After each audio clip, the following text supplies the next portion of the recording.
Oui, comme vous venez de le dire, Madame la vice-présidente, cet bilan des acquisitions et cessions foncières, ça répond à trois objectifs.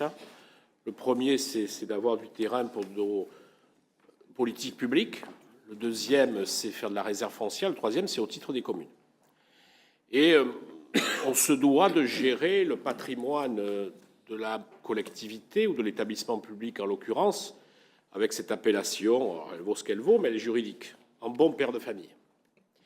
Et je voudrais vous alerter sur deux terrains, propriétés de Bordeaux Métropole, sur la commune de Saint-Aubin-de-Médoc, qui ont été achetés à l'époque, il y a quelques années, à prix plutôt élevé. Mais c'était intéressant puisqu'ils sont idéalement situés, desservis par les réseaux, à 200 mètres de la station de BHNS, à proximité d'un collège, d'un lycée. Ils avaient toutes les caractéristiques pour être urbanisés et nous étions tombés d'accord entre Madame la sous-préfète de Bordeaux, qui est accessoirement secrétaire générale de la préfecture, les services ici, la mairie, pour qu'Aquitanis puisse réaliser sur ces deux terrains des logements sociaux et des logements en BRS. Jusque-là, vous allez me dire, tout est formidable et tout est bon.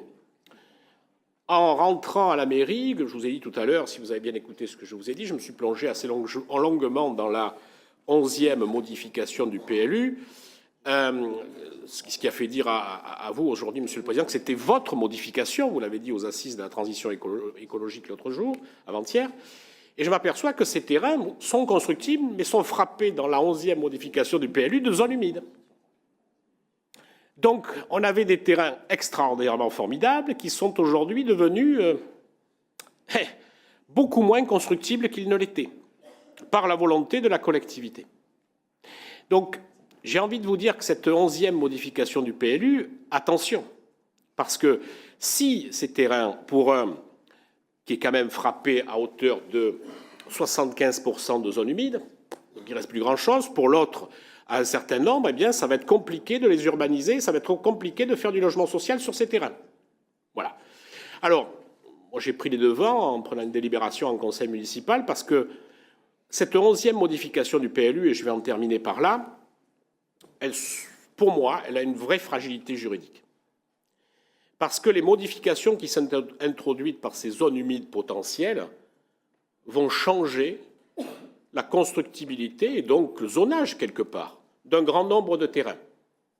Saint-Aubin avait 70 hectares de zones humides, on passe à 1500. Vous imaginez le changement que ça procure.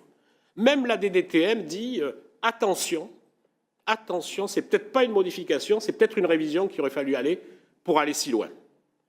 Donc, hormis ces deux terrains, dont il faudra peut-être regarder dans l'enquête publique si on ne peut pas regarder de plus près la vraie potentialité de zones humides. Sur un côté, ça me paraît très compliqué pour bien les connaître. Je me dis que si Bordeaux Métropole, propriétaire de terrain, au travers d'un document élaboré par Bordeaux Métropole, opérateur d'aménagement, ça va être compliqué de valoriser notre foncier. Et puis je voudrais, cette 11e modification du PLU, alors ça va sans doute faire rouler ce que je vais dire, mais c'est la vérité, ce n'est pas que moi qui le ressens. Jusqu'à présent, le PLU, il a été voulu comme ça en 2006, il a été révisé comme ça en 2017, c'est un outil d'aménagement et c'est un outil d'urbanisme. En aucun cas, sa vocation première était d'en faire un outil politique. Et vous verrez dans ces documents qui sont donnés que ça devient un outil politique.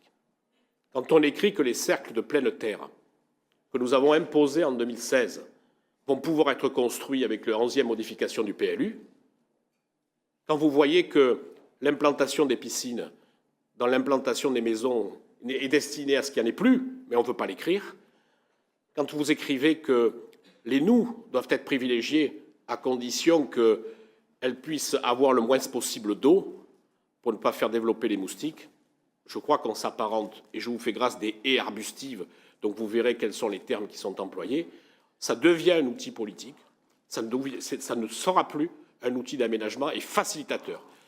On nous reproche de ne pas construire assez. On nous reproche de ne pas faire suffisamment de logements. Si nous-mêmes, dans nos documents, on complique les choses, je pense qu'on n'est pas prêt de voir le bout du